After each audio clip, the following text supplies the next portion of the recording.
Painéis da Obsessão. 32. O retorno de Felipe. A instabilidade emocional de Argos facultava-lhe alternâncias de comportamento, de que se utilizavam os seus antigos adversários, ocasionando-lhe obsessões simples, periódicas, porém sem a gravidade das incidências já reportadas.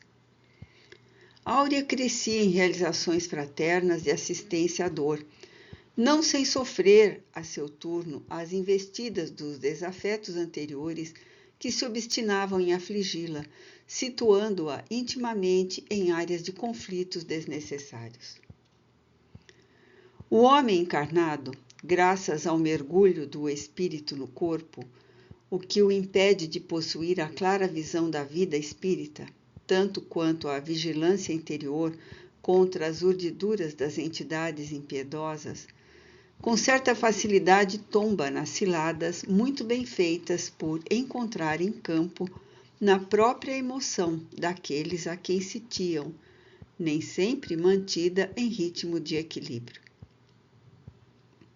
Era o que mais a miúde ocorria com Áurea, que experimentava contínuo cerco durante as horas do parcial despreendimento do sono.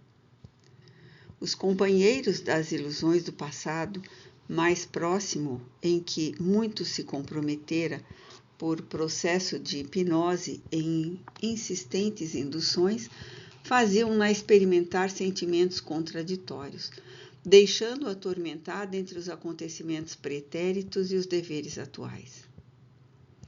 É muito difícil o relacionamento intermundos constituídos por vibrações de diverso teor, quais os da matéria carnal e o do espírito desencarnado. Transitar entre esses dois estados de percepção consciente torna-se um severo desafio para as criaturas, particularmente aquelas que são portadoras de faculdades mediúnicas. Momentos ocorrem em que as situações antípodas se confundem, produzindo indecifráveis estados da alma, em que a consciência atual padece as injunções das experiências anteriores, de outra reencarnação e das transmissões vigorosas das mentes em desalinho, liberadas da matéria. Poderíamos dizer que a consciência padece a constrição das lembranças arquivadas no inconsciente e das ideias que lhe são impostas por meio do superconsciente.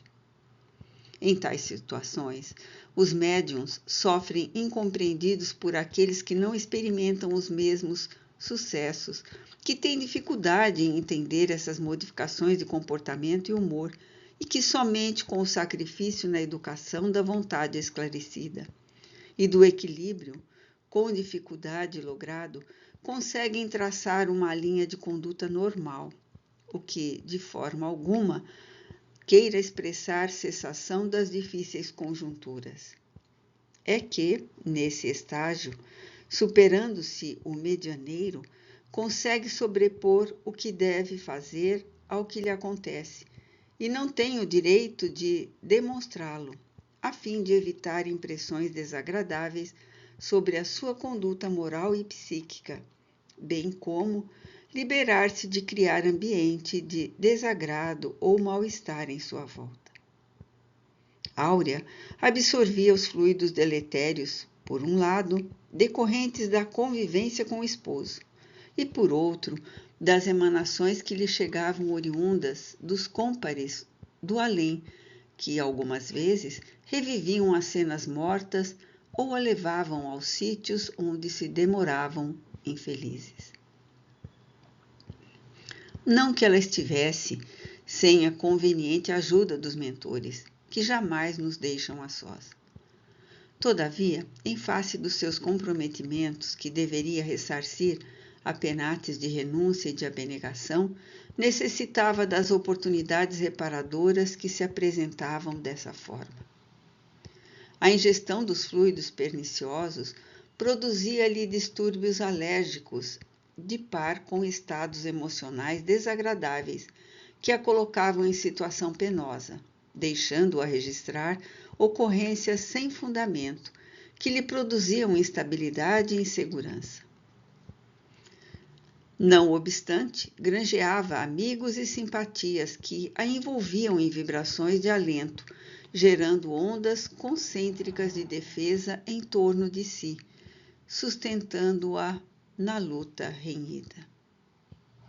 Dona Naide amparava o filho e a nora, qual verdadeira advogada no serviço do bem. Os dias sucediam-se sem outros significativos acontecimentos. Nessa oportunidade, os esposos se resolveram por adotar uma criança, em cujo gesto esperavam realizar-se intimamente por um amor mais específico, na responsabilidade mais imediata. Apesar de serem os tutores emocionais de outras crianças na comunidade, sentiam a imperiosa necessidade de o colocarem sob uma condição legal, legítima, numa reminiscência feliz do compromisso assumido com Felipe na ocasião transada. Assim, logo retornou ao corpo o antigo Rosita, a nobre irmã Angélica inspirou Áurea a buscá-lo. O pequenino, que renascera em condições de precariedade moral, econômica e social, fora encaminhado a um lar coletivo, onde a caridade abria os braços ao amor e agasalhava os pequeninos que tombaram no humano desamparo, oferecendo-lhes assistência e recursos para o êxito na reencarnação. Frágil e enfermo, com as marcas da própria dor refletidas no corpo, necessitado de apoio e afeto, sensibilizou a futura mãezinha, embora ali estivessem outras crianças com melhor aparência, portanto, com mais hábeis possibilidades de sobreviver.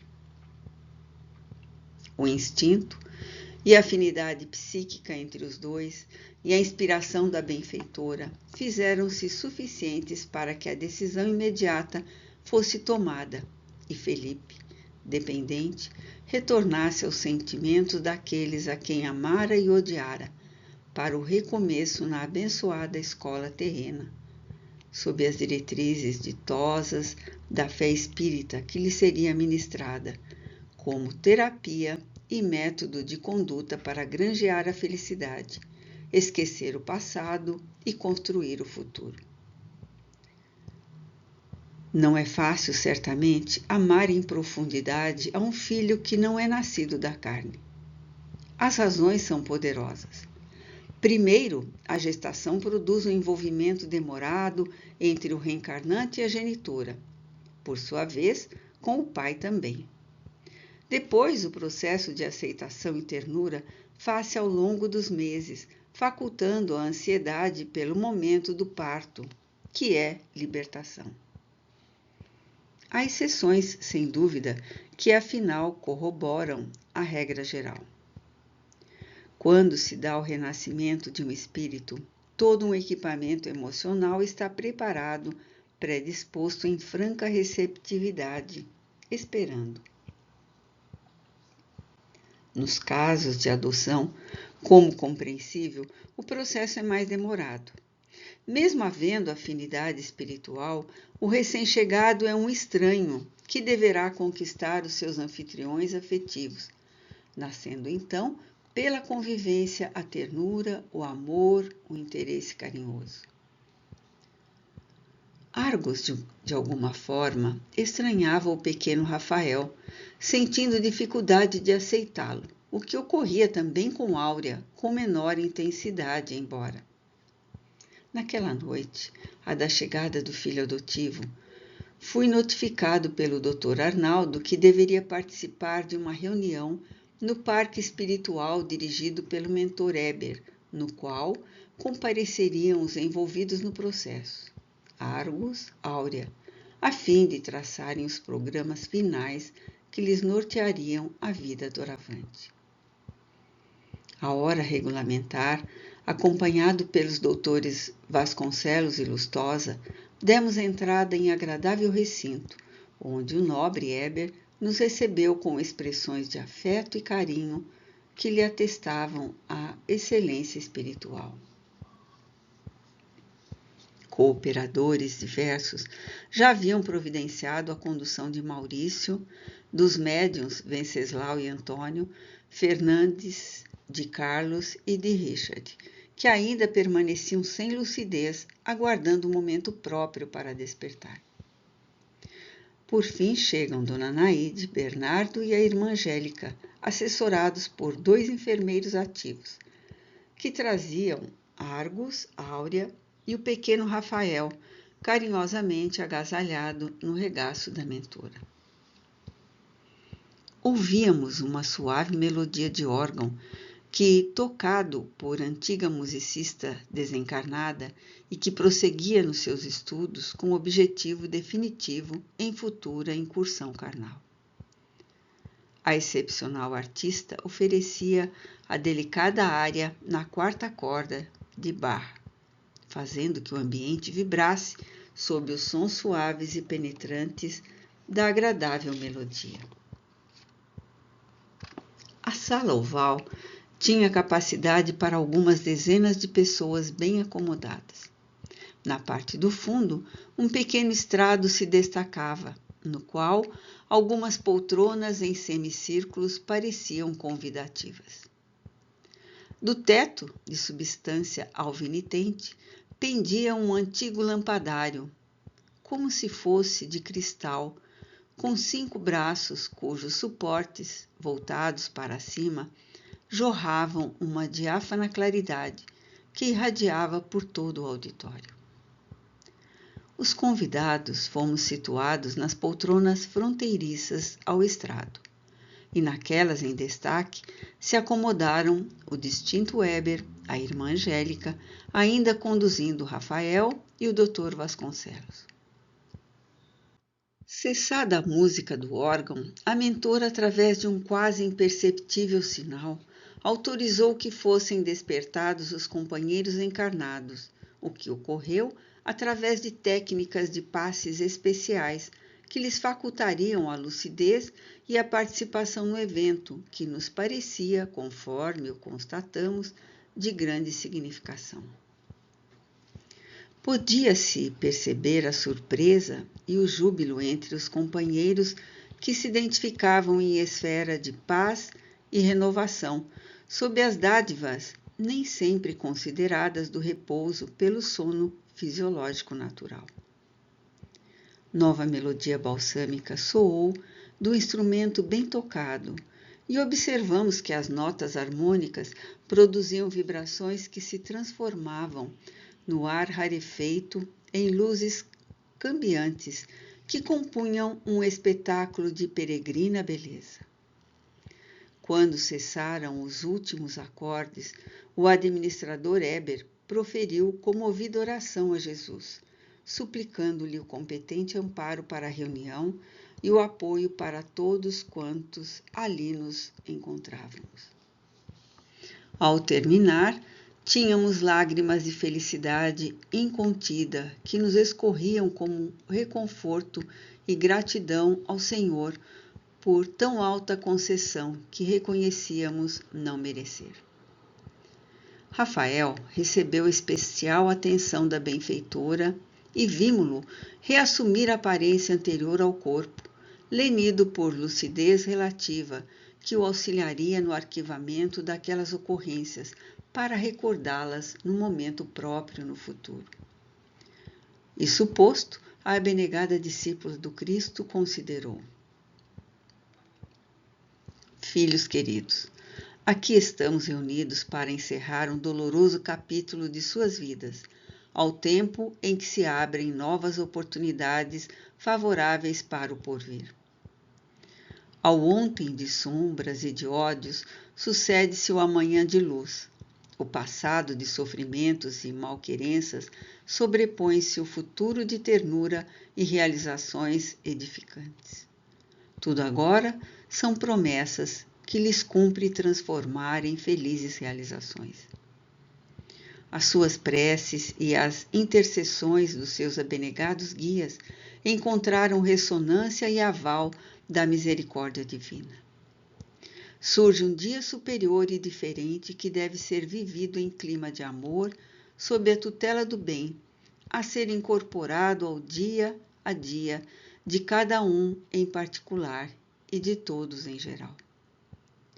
Dificilmente se repetirá esta ímpar concessão superior, portanto, aproveitem-na. Arquivem em suas memórias, com carinho, todos estes momentos, a fim de que eles sejam recordados quando dos testemunhos das horas em que a deserção se apresentar como única solução para os dias de sofrimento. Não ficarão indenes à luta, nem viverão em regime de exceção nas batalhas de crescimento para Deus. Virão, como é natural, os mais difíceis períodos a partir de então, porquanto agora já se encontram armados com os recursos necessários para que sejam enfrentadas as dificuldades maiores. Não se recusem ao serviço do Cristo pelo bem de vocês próprios. Todos sabem das tarefas que devem executar. O livro da vida, no qual estão os feitos e as orientações do crucificado sem culpa, deverá constituir-lhes o roteiro conforme as elevadas interpretações de Allan Kardec, o embaixador que foi enviado para restaurar-lhe a autenticidade e pureza. Vivenciem o amor e o serviço de elevação pessoal, passo primeiro para a libertação geral. Não temam nunca, seja em que situação estejam laborando. O medo é inimigo da paz. Estabeleçam metas próximas da realização, até alcançarem, passo a passo, a grande meta que é a felicidade. Evitem o fermento da maledicência em seus cometimentos redentores. O mal que lhes façam não mereça comentários, a fim de que não resultem, por sua vez, em males maiores. Apoiem-se na oração e no trabalho. A paisagem mental luarizada pela prece e o sentimento vinculado ao dever no serviço podem ser sitiados pelas forças da obsessão, mas nunca tombarão nas mãos dos pertinazes perseguidores. Ajudem-se em todas as situações, quando os companheiros não se auxiliam reciprocamente no clã íntimo. É certo que não poderão participar da solidariedade que abrange o programa de todas as criaturas humanas. A sua força reside na sua fraqueza. Onde esteja o ponto vulnerável, aí estará a brecha perigosa para a implosão destrutiva das realizações. A volúpia do sexo, do dinheiro, do prazer e os sequazes da vaidade, do orgulho, da violência, ao lado do amor próprio e da insensatez, devem merecer mais amplos recursos de cuidados e precauções para combatê-los. Tenham cautela com a lascívia e a concupiscência sempre em voga. Muitas almas doentes lhe pedirão apoio na sua demência e desvario, em nome de uma ternura e de um afeto que são desequilíbrios. Resguardem-se no pudor e no comedimento, evitando, por outra forma, estimular, inspirar e sustentar as paixões dissolventes que graçam e vencem muitos que lhes tombam nas malhas. Estão chamados ao bom combate, ao labutar do bem, operante contra o mal desagregador que ainda predomina nas criaturas. O pão do Espírito será recebido na libertadora doutrina que abraçam e que deve ser conduzida com dignidade e sacrifício. Somos filhos da luz. Vivamos todos, portanto, em claridade eterna. No silêncio que se fez espontâneo, a irmã Angélica tomou Felipe pelas mãos e o aproximou de Argos e Áurea, que o abraçaram comovidamente. Maurício foi trazido ao pequeno círculo e a mensageira Adil. Filho, aproveite esta ditosa oportunidade hoje, sem reticências, sem receios, sem dubiedades. Avance com a verdade e ficará liberto. Uma emoção superior dominava-me e podia observar que todos vivíamos momentos culminantes de nossas vidas eternas. Novamente o órgão, dedilhado com mestria, passou a esparzir uma melodia que eu não sabia identificar, extasiando-me. Aos seus acordes maviosos, soando em surdina, a irmã Angélica, finalizando aquele capítulo das nossas existências, assim orou.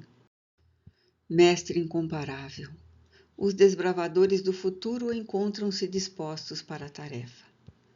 Reconhecendo a própria fragilidade sob o peso de erros clamorosos que necessitam de reparação, suplicam-te o auxílio constante, a fim de que não caiam nos abismos que deverão transpor. Bandeirantes de outras experiências malogradas, retemperam o ânimo com vistas aos cometimentos novos que irão enfrentar. Mergulhados nas sombras do ouvido, muitas vezes titubearão diante do que devem realizar, sem saberem como fazer. Inspira-os e guia-os, auxiliando-os na escalada superior. Equivocaram-se antes, no entanto, ora se recandidatam ao serviço com otimismo. Delinquiram, sim, todavia assumem a responsabilidade e preparam-se para ajudar os que lhes sofreram a sanha. Fugiram ao dever sem embargo, volvem vencidos, porém, resolutos para refazer os caminhos já percorridos e seguirem adiante.